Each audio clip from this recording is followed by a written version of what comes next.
Hello,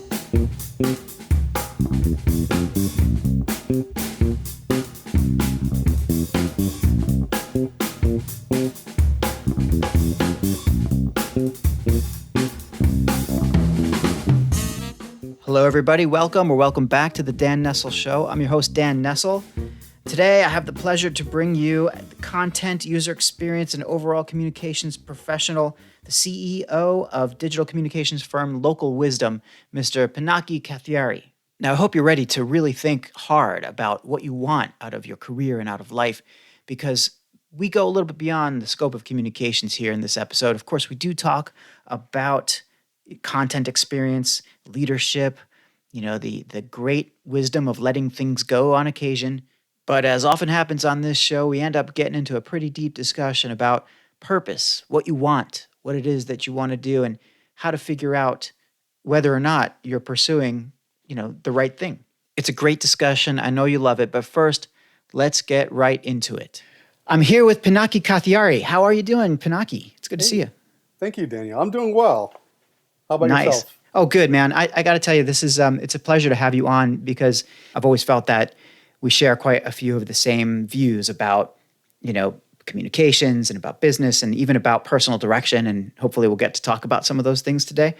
But we were introduced by Nikki Fielding, and, we've been connected now for about 4 years, 5 years, something like that. Something like that, yeah. Yeah. Time flies when you're having fun. It's crazy. But what I really appreciate about you, Pinaki, is that ever since we met, we've stayed in touch. And since your business is local, based here in central New Jersey, Pinaki runs a company called Local Wisdom. And Local Wisdom is a digital communications firm specializing in internal, external comms, basically handling the nuts and bolts of communications for some major clients in North America. And what industries are you basically mostly focused? Are there any industries you're basically focused in these days? Essentially, we work in large corporations whose mainly core competency models don't really involve creative or user experience or communications. Like, for example, why would a pharmaceutical company really invest in a core competency model around video production? Right. Yeah, that makes sense. It's kind of funny because you and I both come from the same place, right? Essentially, a couple miles apart, right? We're both from North Jersey, right? Pinaki comes from a little town called Hoboken. That's right. You may have heard of it. And I come from, Bayonne, just basically 2 doors away. We could have very well crossed paths back in our high school days. It's a small world, the way connections work, the way that the universe kind of puts people together. Anyway, I wanted to really start off by asking you about how you became, got to where you are, because you're the CEO and owner of your agency. That's no small feat. How did you get there? What's the story of Pinaki? Oh man, well, thank you for saying that, and I think it has partially to do with what you just said a little bit about connections and things like that. We're in New Jersey, and I feel like New Jersey is like 3 degrees of separation because we're so compacted together here, and so we have no choice but to make connections and relationships with each other. But yeah, my story it's akin to that because it's been all about me connecting with people and learning from them and advancing from that. So my background, man, I think I'm trying to think of how early to start it, but I got my first computer when I was like 5 or 6, the Commodore 64. Which I was going to say it was either a Commodore or an Apple IIe. I'm not sure. Exactly. So it was a Commodore 64. Wrote my first program, right? Print Pinaki and go to line 10 type of thing. And then so I've always been interested in computers and technology. And then around the 7th grade, somebody told me that they could draw better than me, and I was like, no, you can't. And then I got into this art phase and design phase. Around high school, I somehow joined the debate team and the Harvard Model Congress, and also played football because my doctor told me that I was gaining too much weight. I also somehow became a DJ over high school, and just got into a lot of things, mainly because of the people that I hung out with and the diversity of people that were just around me. So a good friend said, "Hey, let's join this team," and I just jumped Yeah. into it. And I think from there I went to I ran into a little bit of a crossroads where I've always wanted to be an engineer all my life because my dad was one. But then like senior year in high school, all of a sudden I wanted to be like a writer or a designer. And my dad was like, "No, you're going to go into engineering because I'm paying for it." So I went into the School of Engineering at Rutgers and ultimately moved into computer science because I wanted to get more into the software aspect of it rather than the hardware aspect of it. And I graduated computer science and with a minor in psychology. I Interesting. graduated and it was like the late 90s, early 2000s, and that's when that tech bubble burst. So I graduated and all tech jobs went away. So I found myself working as an operations manager at a small IT consulting firm. And from there, I was doing basically everything from operations to finance to project management to some programming to even like staffing and recruiting.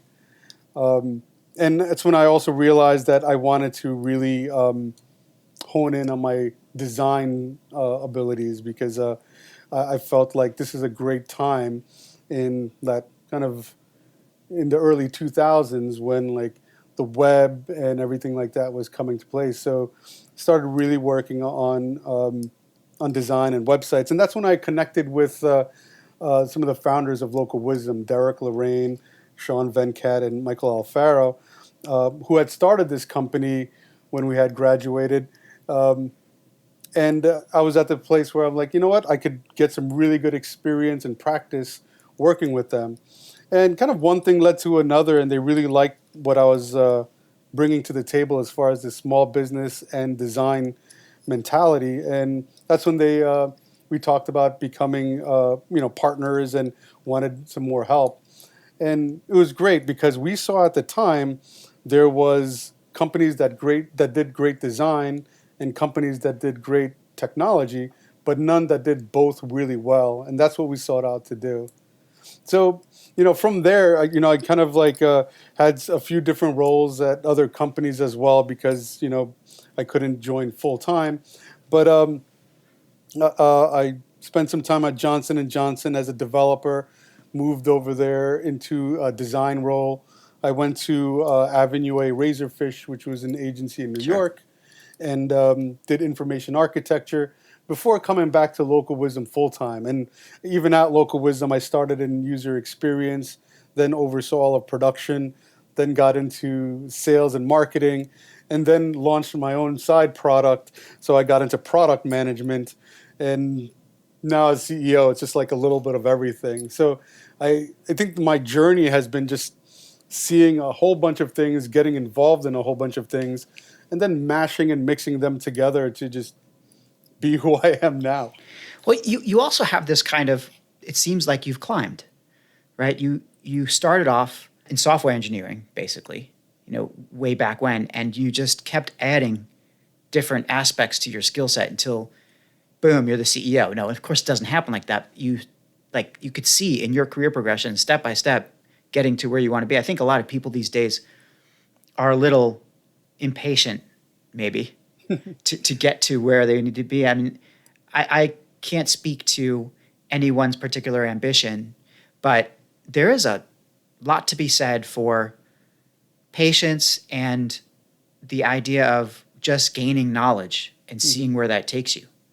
I mean, I don't know what your mindset was during those times, and if we had days, we could probably figure it out. But right, but knowing you a little bit and certainly seeing your experience, you had the opportunity to be entrepreneurial and intrapreneurial at the same time, Yeah, which I think is a dream for a lot of people. It gives you the yeah. flexibility that you need. I could sum it up in a really quick way. So about that time when I said we graduated and the tech bubble burst and all jobs went away, was also the same time when I had my first child. Oh, So yep. nothing gives you purpose like a little baby's mouth to feed. And that's probably what's been driving me the whole time. It's just, here I am at around 21, 22 years old with a new child, and all of like this ambition, all of the fervor around it has been about like, all right, how do I maintain a family? How do I keep up? And it's been just that type of going and going and going. It's just been keeping me going. Have you ever had a break? I mean, in your career at all? My first break was last month. So Oh, congratulations. thank you. We just had my third child, and it was the first time I took paternity leave for 30 days, and I fully disconnected. First time in your career you disconnected for that long? Yes. No wonder you look great. We're on video here. I mean, sadly, our listeners are not going to be able to see the video of this, but yeah, Pinaki looks fantastic. Oh, thank you, sir. Thank you. And you always look good. Don't get me wrong, but you look particularly refreshed. I am. I am. It's an amazing feeling. I don't even know how exactly to put it in words, but it's an amazing feeling to like leave something that you've built for a month and come back to see it functioning really well, and it's like a dream come true right there. So I am seeing some of those visions and the dreams that I had way back when come true right now, and there's no feeling like it.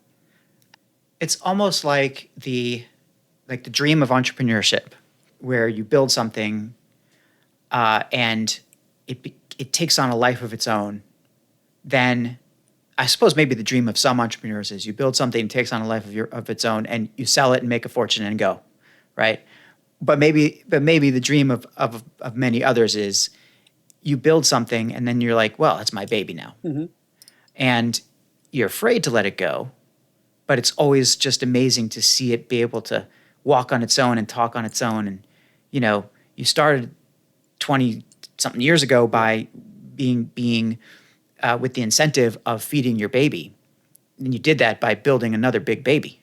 Yeah. Yeah. Or two or three. But like real babies, and then your corporate entities that you've raised from mere toddlers. That's right. I'm going to knock on wood right now because Yeah. as an entrepreneur, we know that the ups and downs come frequent. That's but true. right now, Yeah. we're at a good up. And that's a great thing to know. I mean, you've had quite a bit of success, certainly in your chosen fields and in the area of communications. And that's of course where we overlap, or where we've spoken a lot, because I'm a professional communicator, or have been accused thereof. And I think when we talked first time, and when we discussed the idea of communications and what's needed in companies, we're all on the same page. It's all about the audience. It's all about the experience that the audience has. And the companies that are doing it wrong, and the brands that are doing it wrong, are thinking of themselves first, their audience is second, or they're not putting enough effort thinking that, or enough importance on the idea of storytelling, communications, building up their own brand through, the natural course of discussing what they do and what they're about, not necessarily about a product brochure or about a marketing tactic. You guys at Local Wisdom have built a sophisticated content engine, essentially, over time, and maybe several engines, or many different engines with different inputs. We were talking about the labs that you've created. We were talking about the idea of the marriage of technology and design, which you don't often hear in communications. I mean, how many communicators have you come across, Pinaki, that get media relations and they really understand how to tell a story, but show them the guts of an app and they're like, somebody else. Exactly. Yeah, a lot, and I think it's meant to be that way, because we can't be all great at everything all the time, type of thing. So we have to choose our things. There was a time way back when, and I think you could probably relate to this, when like the internet first started. Like, you can have someone do like the design and the development and some of the content. Like, there's like almost like webmaster type of roles, but not anymore, right? Like, at this point, you need a team. Yeah, I wonder what, that's a whole interesting side topic, but I wonder what that moment in time was when people understood that bloggers were not technical people, right? I mean, just by virtue of creating digital text content, suddenly, like, that made you a digital expert in a lot of people's minds, I suppose, back in the day, for sure. But at some point, obviously, it just became very clear that no, writing is writing. It's, the medium may change, Yep. but the real digital stuff that's going on behind the scenes there is a kind of different skill set, right? Yeah. Now there's a whole bunch of media and things like that also accompanies the content, like as things like infographics and animations and things like that help you put those words into visuals in a way that has a deeper meaning. It's interesting you said that too, because I think what I was getting at is that there are so many elements to good communications that it's not about the content itself necessarily. It's certainly not about any one particular piece of content.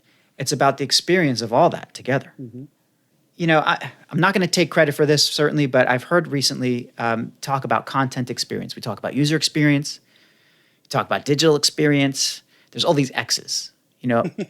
There's UX, DX, CX, CX being customer Employee experience, the EX. It's a good one. Content experience. I don't know what the X would be for that one because we can't use the C. That's already customer. Yeah. Audience experience. I don't know. But the thing is, like, you're creating a holistic experience. Especially now with the kinds of media and digital technologies available to us. And I think that you guys are kind of in the front of that at Local Wisdom. What do you see as happening in this field in content in general? Mm-hmm. And then maybe take it a step further, and how is the content experience developing? Yeah, so content in general, right? We, businesses, people, everyone, we have, things that we want people to do. Buy this, sign up for that, apply here and whatnot. And how do we get them to do that? It is like through content and through means of content. And we get delivered so much content from so many different places, from social media to movies to the shows, etc. And so, basically, how do we cut through that clutter, and how do we make content that people are going to look at and see and take action on? And especially when you kind of think about content and reading and stuff like that, if you even think about it yourself, like you read something or take action on something for two reasons. One, because you have to, or two, because you really enjoy it, right? When you pick up a book, I have to read, I don't know, the owner's manual of this so I can learn how to drive a car. But I'm picking up that book, The Alchemist, because I just really enjoy reading that story, right? So the idea is, how can we serve up content that people really want to take part in, want to read, find it valuable, and at the same time have that content, have them take action in a way that's meaningful for themselves as well as the organization creating it. Does that make sense? It totally makes sense. That's my life. My day job for sure. Exactly, right? What's that holy grail of really knowing what your audience wants so that you can give it to them. If we knew that answer, I think a lot of us would be out of a job. Honestly, you could cut out a lot of the strategists and just kind of go straight to the content people because, the creators, because if you knew what the customers wanted, you could just give it to them all the time. And the tricky part is that, we're humans and we all have different preferences. And so I'm not sure if there is ever like a one customer and what they want. So you talk to your kids one way, your wife another way, your mom another way, so everyone has a sort of, you talk to them in a slightly different way in order to get different, reactions and things like that. And the same thing goes for content, right? You talk to a prospect in a different way than a customer than you would an employee. And so you want to be able to tailor that and speak in their language and have it resonate with them. And at the same time, you test things out because you never know how someone is going to react until you actually say it and put it out there. So it turns into this constant trying something out, seeing how it works, and then tweaking it and trying it and tweaking. So I take a product management approach to a lot of what I do. So let's try, launch, see how it works, tweak, and keep going from there. I'll tell you, man, it's what's interesting to me. it's all interesting to me. But what then fascinates me about this is once you start to peel away that like one layer, which is okay, what's the customer or the audience interested in? Well, then you have to kind of figure, okay, am I looking in the right place? Am I looking at the right layer or peeling the right place over for the internal audience or for the external audience? And then when you get into the internal audience, I mean, depending on the complexity of your organization, you could have 100 audiences in there. Certainly, if you have a global organization, you have to split by a geography, you have to split by culture, you have to split by, you have to create again and again and modify constantly. So that's just one set of circumstances. You start to try to put these all in matrices or in charts, and you're starting to now you're starting to have a handbook before you know it of levels and levels of things. I guess the other part of the matrix would be your channels. So thinking about how people are ingesting the content, how people are want to digest content, changes so often. The legitimacy of different platforms for different types of businesses is always either in question or evolving. So, a company like yours basically has to stay on top of that and stay ahead of those things. And all the professionals in our field, that's what keeps us going. I think that's what keeps us that's why there's always new books being written, because, figuring out that content code, figuring out what the combination is that's going to get a certain type of person to pull a certain type of lever. I mean, maybe we're sort of venturing more towards the marketing side when I say something like that, but still the idea of multiple channels, multiple audiences, overlaid with how many types of content there are, the kind of creation that has to happen to do. Somebody called it recently called it atomizing content. Somebody else called it squeezing I think Gary Vee probably calls it squeezing the juice out of things. But essentially, you have a piece and you have to present it in writing, video, infographic, social card, name it. Right? There's a whole lot of different ways to do it. So, how do you manage it all? Like, how do you? Is there a secret sauce? Yeah, I wish there was. I think the way the idea is just it can get daunting, right? Like when you kind of like add all of that up, and it could get daunting, and that could stunt and cause us to pause. How we get over it is just to start somewhere and move and keep moving and learning off of that. That's what the way we've set up our models at Local Wisdom is to basically help companies scale. So yeah, that's why we set up our models in such a way where we're here. We could help you just kind of get going. We can help you like manage it by doing the like you said earlier, the nuts and bolts over frequencies. So we always need to like update this website, change the featured item, add these posts, etc. And then we also have a way to just install a mini Local Wisdom at your location, kind of like a Starbucks inside of a Barnes and Nobles, to really help you up that volume. But it really does turn into, let's start somewhere, let's move forward, and let's learn from that and keep adapting and changing, and really focusing on what we want to achieve at the end of the day, right? From a marketing standpoint, it makes sense, what you want people to do. From internal comms and employee experience, it's a little less straightforward. But as you're kind of like honing into the objectives of your company and business, that's where you kind of latch on to is like, all right, are we affecting employee retention? Are we affecting productivity? Yeah. You also hit on something, I think, that is a theme across, a lot of what we do, not just in communications, but, in life, everything, which is, just start and keep moving. I unwittingly opened up another window into my own soul here where I said that, talking about the various layers and that you have to continue to pile on and how it piles on and piles on, I may have given the impression that I tend to overanalyze things. Yeah. Which is absolutely true. That's exactly me. And I think that's a problem, a challenge for all of us. It's something that I've had to get over for myself as well. I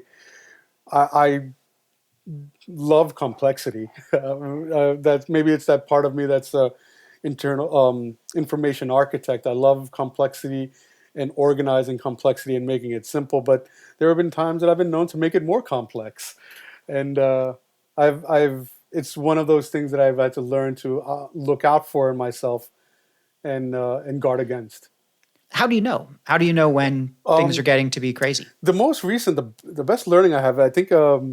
My talent manager, Panano, said this to me once. I forgot the exact quote that she said, but she said, just be careful when you get too cerebral.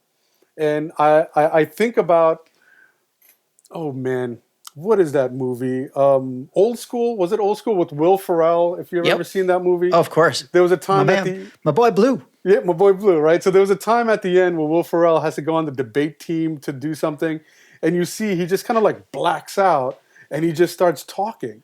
And then he kind of comes back and he's like, what did I say? That's what I think of when I'm overanalyzing. I think like, am I just kind of just talking and just cerebrally, just kind of almost in a level of remoteness? And so that's a trigger that I use to like snap myself back and be like, wait a minute, I'm Mhm. overly pontificating. I'm not what let me just come back into reality for a second. Maybe, hopefully that helps you too. Think of my boy Blue. I love that. It really makes it simple, especially if you're a fan of the film, as I am. Spotting that trigger, though, that takes a little bit of awareness. I mean, a It certain takes, amount of self awareness and mindfulness to be able to say to yourself, "Oh, I'm doing it again." yeah, Right? and a lot of mistakes. It's just real. I think a lot of the success that you touted me for earlier on only are born from all the mistakes and failures that I've made in the past. So just to be comfortable with that and just to learn from it, but you're going to make mistakes as you move forward, and it's just to make sure that you're aware of it and how am I going to stop this from happening. I think that we're crossing into a somewhat dangerous territory here, maybe, but a good territory, right? Always. That's what No, always happens with you, Dan. well, No, I was kidding.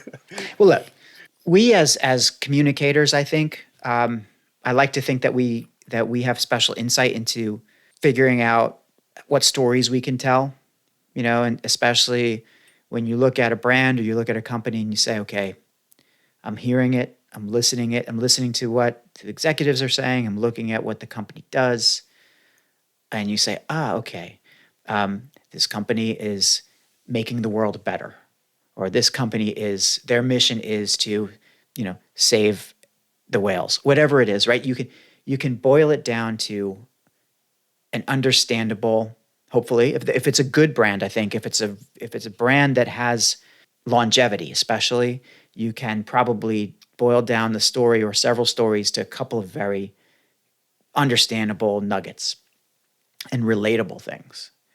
No matter what the company is doing, a good communicator or a storyteller can pull out what matters from that to the audience that they're talking to. Hmm. And I don't mean that in a shifty way. I don't mean like saying, "Oh, so we're talking to the soccer moms today. Well, let's make sure that the audience that we spin so that Yep. those spin is the enemy of good storytelling." I mean that you get to the core of the brand, to what people are talking about, or to what people care about, and then that nails it into a story. But where I said that we're getting into dangerous territory is we're really not necessarily that great at making that personal, Hmm. right? There's this whole Dr. Heal Thyself thing about sometimes that goes on about us, but sometimes it just comes down to what is it that, like, what's our story, and what is it that stops us from acting. Or we were just talking about, for example, we were talking about being overwhelmed by so many, being over cerebral, right? Hmm. Analysis paralysis. I've said it before, I'll say it again. It does come down to something that we were talking about earlier, which is really, what do you want? Hmm. Like, how do you know, like, what do you want right now? How do you know it's the right thing? I know you are at a level of success in your life as a CEO, an owner of a company with employees. You've you've got people's backs. You're responsible for a lot of people. And there's a burden associated with that. There is a a certain degree of, well, a huge degree of responsibility associated with that, and accountability associated with that, which comes hand in hand with getting to a certain point in your life. So it might seem that you have answered this question, what do you want? But I don't know, like coming from our conversations, I don't know if that question ever goes away. No, you're right. That question does not go away, and it comes up over and over again, and it should. And actually, when it does come up over and over again, that means you're doing a good thing. That's the idea. I think it is a good thing when you find yourself coming back to this place of like, what do I want? It means that there's some kind of change, some kind of growth that's causing you to evolve in a different way, right? And I think it's so one. I think it's a good thing. I think, but I think it's something that everyone. I think life becomes easier once you have an understanding of that, and once you know what you want. Even, from like a personality standpoint, or who am I type of thing. Like I realize that I can't lie. Like I can't not tell the truth when I'm speaking at things. And once I've made that decision, when I'm at a place where my mind is like, Pinaki, maybe you should put a spin on this. I'm like, no, because this is just what I am. So it just makes decision making much easier once you've just decided earlier on. Does that make sense? Right? Of course, yeah. You kind of like plan those things out, and yeah, like we were saying earlier about how I took that leave and came back, and yeah, I'm finding that the team is working out really well, and now I'm at a juncture where I'm like, okay, what is the next chapter? What is the next evolution? What do I have to be next in order to continue to grow? And it's been one of the things that's been on my mind for like just a few weeks now as I've been working that out. And I think you and I were talking about something very similar as well. I tend to talk about these things with the people I know and trust, because we're always struggling to answer these questions for ourselves, and you want to bounce off the ideas off of people that you think are going to help you, and whom you can help. I mean, one thing that was just occurring to me is this idea that you left your company for 30 days. You didn't leave your company. You just put it in the capable hands of the people whom you've trusted for years, and you had to trust them. You put yourself in the position where you felt comfortable enough to say, okay, I have something else I want to focus on. I need to focus on. So keys are yours. And you let them drive the car for a long time. So you come back and you realize that well, they can drive without you to a degree. They can do certain things. I'm sure that they still absolutely need to know where they're going, and they still absolutely need to pay for the car in some way. But generally speaking, you've now freed up some room in your brain or in the thing in your day-to-day life. Who knows that you can count on these people to do, and that goes kind of hand in hand with the podcast I did recently, where I talked about the concept of expanding, right? Expansion, and how we grow into the space that we're given or the space that we have. So when you acquire space, when you're given space, when you purchase whatever, if you have more space, you will absolutely grow into it. And not always in a good way, right? You got to be careful about it. But it seems to me that this is a great example of exactly that, where you have now created space for yourself, even for your firm, but certainly for yourself. And now you are rightfully, taking advantage of this luxury to ask yourself what you want. Mm-hmm. Right? So maybe being able to kind of sit there and ask yourself what you want, or kind of grapple with the question what you want, means that you have enough space to actually do that. Yeah, that is correct. And there's kind of two ways I've been thinking about it too. Is there's that where, wow, okay, here I'm at this juncture, and what do I want next, and what's going to happen next, and there's another side of the fence when you've been forced into it.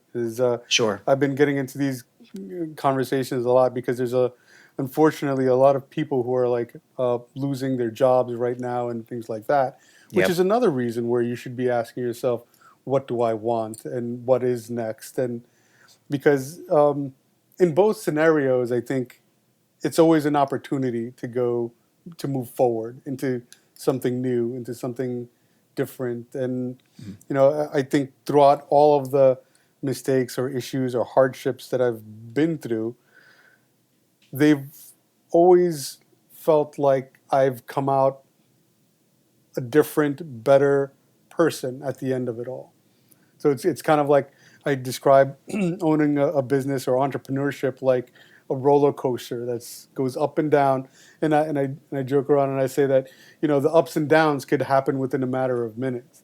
But every down that I have, I feel catapults me to a higher up that I have. Yeah. So it's kind of like the wave are getting longer and bigger, and quite essentially what I'm trying to concentrate on is how do I make the dips shorter and shallower and the ups higher and whatnot. But what helps me do that is to be able to kind of stop and say, all right, where are we today?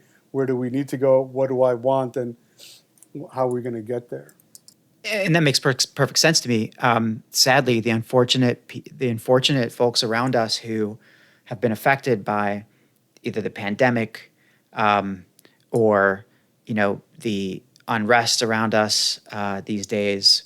Obviously, we are in many ways very fortunate to have a job, have a living, be able to provide for those we care about, those we love.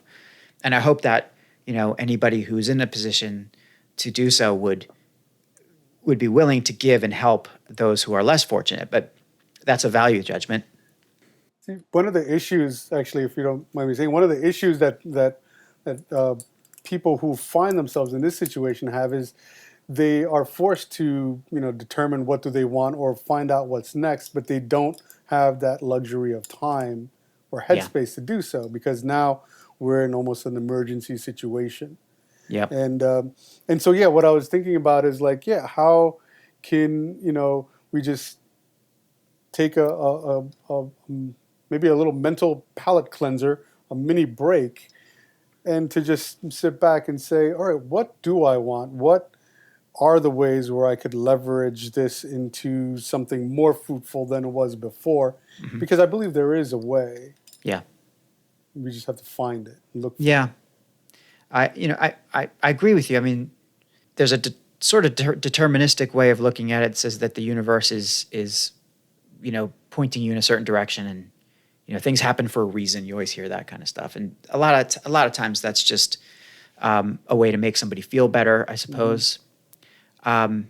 And there have been times in my life where I have faced some failures. Where I didn't perform the way I wanted to, where I was left in a bad spot, I guess you could say, where I didn't necessarily feel like I had the luxury to choose what I wanted to choose. Mm-hmm. And I think actually probably throughout most of my adult life, career-wise or just living, I've made choices that I've felt were the things that I wanted to do at the time. And in retrospect, probably were not exactly what I wanted to do. Mm-hmm. They might have been close or getting in a certain direction. And maybe it's that you had to make that choice in order to know what you don't want. Well, right. Well, every step brings you another step. Yeah. And only time can tell you if it's the right direction or not. But I always feel like I know that it's time to kind of evaluate and maybe, figure out if I've made the right step when I just start getting really, really antsy about everything. It weighs on my mind so much that I start to get an avalanche of ideas. So it's like a creative bonus. Interesting, yeah. Like when I feel like, I feel like this pressure on me, and then that the only way to alleviate that is to create something or come up with some ideas. And sometimes in the past, it just passes. If I just wait long enough, I'm like, okay, I'm just sort of, I get back to where I've been, and I'm like, all right, I can put that stuff on hold. This time around, though, with the world falling apart around us, and I've been through this a few times for my listeners, so my apologies to everybody who's heard this before, but you see the world falling apart around you, and you're like, I need a legacy, man, you know? And I'm going to take this opportunity to really think about what I want. And still there, I'm still in that mode, right? Like, what do I want? I'm not at all dissatisfied with, the job that I have. It's just a matter of there's more. I think there's more. There's more I can do. I think there's more that I can contribute. You kind of jarred that in me when we talked last time, or when we, going through email and stuff, which is thinking about what you want and what the people around us are what's happening around us in this world. I have to be fortunate. I've been asked the same question myself. Like as I came back, I was talking to my publicist, Michelle Watts, and she was like, "Yeah, so what do you want now?" And I was like, I have ideas and whatnot, but one of the things that I'll say too, one of the most helpful things about figuring out what you want is just to simply talk about it with a friend. I think conversations with her, with yourself, with others, and just saying it out loud helps to organize that thought. And you realize when I say this out loud, that didn't really sound right. It didn't feel right when I said that. So maybe not that. But you'll know when things feel right. You'll feel good about it. And that's one way I think that's really helped me to start organizing and figuring out what I want. And then you start thinking about what are the things or the aspects of life that was just really, really made you proud of yourself, right? Like, I remember the first time. I think I was a very shy kid, and I remember the first time in a family setting where I don't know how it happened, but we were at a family get-together, and somehow I'm talking, and I felt like a comedian on stage making everyone laugh. And I'm like, I like this. But it's just kind of like realizing all those things that you were really proud of. And what about that made you really happy and proud? And so you're kind of like looking into these little mini aspects of experiences that you've had, and then trying to see how can I then extrapolate this into a job and stuff like that. Even when I think about my career, as we started earlier, I love technology, I love design, I love writing and art and other things like that. And I'm fortunate enough to be able to have put all that together in what I do, because I get to do it every day. And a lot of times it doesn't feel like work. It just feels like I'm doing things that I enjoy doing. Sometimes it does feel like work when I have to do it, and I'm like, I'd rather be doing this instead. Yeah. But, at the end of the day, it's still that stuff that I enjoy doing. I just don't feel like doing it right now. Yeah. Sometimes external factors are there that really convince you that you don't want to be doing what you're doing right now.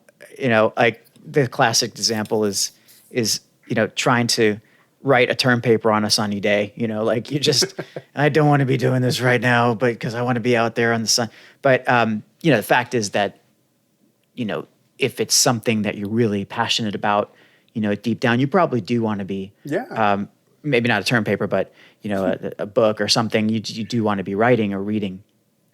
Deep down, when it comes down to it, there's temporary, ephemeral factors that often can derail you, I think. Yeah. And it depends on how often those factors come about and what your willpower is to resist. I think changes with your position and age and and circumstance. But it does. It's crazy. You mentioned talking to people. I like to do that, of course. I mean, that's why I put a microphone in front of my face and started doing this, because I'm talking to people. And through the podcast so far, I'm getting therapy, I have to say. Yeah. Thank you very much. I'm getting my own free therapy here. But I love the idea of hearing what other people are doing and taking that on myself. I think that there's a real benefit to just talking with people and getting a little bit smarter every day. Like every time I talk to somebody who I've either sought out or who I have connected with for professional reasons, who I respect. Anytime I speak with somebody in that kind of category, I know that I'm going to learn something in that conversation. Yeah.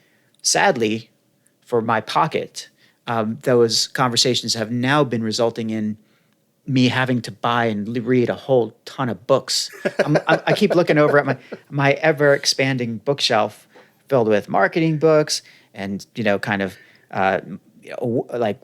mindfulness books and like what we're talking about here today, unleashing your creativity or figuring out how to expand and grow and what do you want. I mean, I love this stuff, and it's opening up new doors for me too. And you've been very, very good about that, but also our conversations over the last several weeks and months and even years have been a contributor to this kind of whole respect I have for this particular type of discussion. Like, just wow, it makes it's very. There's results that come from this. You know what it is too. I've been realizing like a lot of these crazy like aha moments that I've had, or like interesting ideas or ways that I want to move forward. I realized that they hit me like in a way that's like, oh, this little thing happened here, and this little thing happened here, and this little thing happened here, and then all of a sudden it just shapes up together in my mind. It feels like that movie Final Destination or something like that, but instead of seeing death coming, I'm seeing good stuff coming. I hope so. But I think there's something to be said on that. Like when you said like a term paper on a sunny day, or things that I like, or I think it's just about being really attuned to how you're feeling about things that you're doing, as well as really attuned to the stuff around you, because I think it's all telling you something. It's all giving you some kind of. It's all affecting in your brain in a way and culminating into great ideas and things like that. So everything you feed it, everything that goes in it, is churning into something beautiful, and it's just a matter of letting it happen and flowing with that. I would hope so. And there's also something to be said about doing something you definitely don't want to do in order to become something you want to be, or get a result that that you're going to want. Mm-hmm. And it's this kind of, I guess that has something to do with long-term gain versus short-term sacrifice or something like this. It'll come to me in a moment. And those are like the decisions that we have to make. Like every morning I realize that the best time for me to work out and go to the gym is in the morning, but I can talk myself out of going to the gym in a matter of seconds. Delayed gratification. Exactly. I was thinking of delayed gratification. So, right, like I'm trying to write a book. I'm not trying. I am writing a book, little by little every day. But there are some days where I will confess I don't do it. Yeah. I don't do the work because I'm just too crazy busy with everything else that's happened, or maybe I oversleep. But whatever the reason is, it's only been a handful of days over the past several months. But I try to write every single day, and I don't want to every morning. I really don't. Sometimes and if it's just that I don't want to do it, I still do it. If there's a legit reason for me missing the opportunity or the window that I have to do the writing in the morning, then it's a consequence that I will deal with. Interesting. Can I ask you a question then? Sure. For those days that you find you're passionate about working and writing, to the days that you find you don't want to do it, do you notice a difference? Like when you don't want to write and you write anyway, do you find it's just as good, or do you find better ideas, or is it? I don't have enough of a sample set to have a correlation, but I do think that it's harder to get started, but I always feel more satisfied on those days when I didn't want to do it. Yes. That's the lesson, right? I think that's the takeaway. That is the takeaway. That's what I feel too. Every time I don't want to go to the gym, but I go to the gym, when I'm walking out, I'm like, man, I'm glad I did that. Right. Exactly. Yeah. It's kind of like coming on a podcast with me. You didn't want to do it. Now we're about wrapping it up, and I'll bet you after this is over, you're going to go, oh, I'm glad I did that. I'm glad it's over. We're going to drink. Well, look, Pinaki, it has been an absolute pleasure to talk to you. I know that we did talk about content, about business, but we ended up talking probably half the time about purpose and what we want. And I like that. And I think that, my audiences are going to appreciate that too, because that's a side of the leaders that I speak to and the successful people that I speak to that doesn't always come out. So I thank you for sharing that. And I thank you for being such a willing participant in that conversation. But is there anything else, any last words, things you want to say to our audiences? Oh, yeah, sure. Well, first, thank you as well. But, I think, just finding your way and finding what you want and that purpose. It's just listen to yourself and just be authentic. And it's really difficult to talk and say things out loud sometimes, especially if you're unsure. But it's one of the best ways to find out whether it's the right thing or not.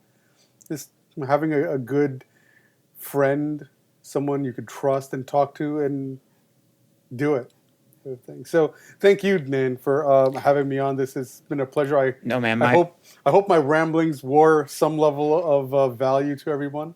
My pleasure. This has been great. And if people want to find Pinaki, just go to localwisdom.com, and you'll be able to see what Pinaki's company does, what he's been up to. And you can also search for him on LinkedIn. It's Pinaki Kathiari, and you will see his name is spelled as it is in the title of this podcast. So thank you again, and it's been an amazing session. Thank you, sir. Thank you.